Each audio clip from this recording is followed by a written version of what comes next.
پاکستان اور IMF کے درمیان مذاکرات مکمل ہو گئے۔ ذرائع کے مطابق حکومت نے اخراجات کے کنٹرول، خاص طور پر ترقیاتی پروگرام کے ذریعے مالی اہداف کو برقرار رکھنے کا اعادہ کیا۔ ایگزیکٹو بورڈ کی منظوری کے بعد پاکستان کو $1 ارب سے زائد قرض کی قسط جاری ہوگی۔ عالمی مالیاتی ادارے نے پاکستان سے متعلق اعلامیہ بھی جاری کر دیا۔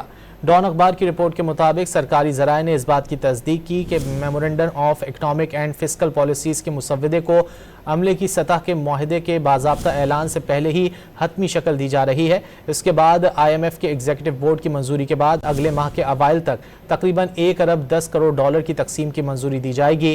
IMF کی جانب سے جاری اعلامیے میں بتایا گیا کہ پاکستان کے ساتھ $7 ارب قرض پروگرام پر جائزے کے لیے مذاکرات میں کلائمیٹ فائننسنگ کے لیے بھی بات چیت ہوئی۔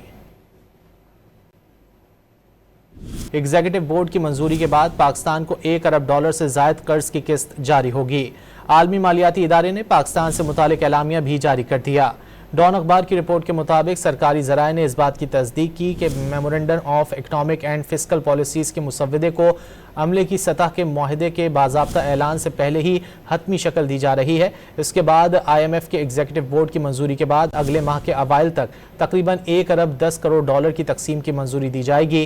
IMF کی جانب سے جاری اعلامیے میں بتایا گیا کہ پاکستان کے ساتھ $7 ارب قرض پروگرام پر جائزے کے لیے مذاکرات میں کلائمیٹ فائننسنگ کے لیے بھی بات چیت ہوئی۔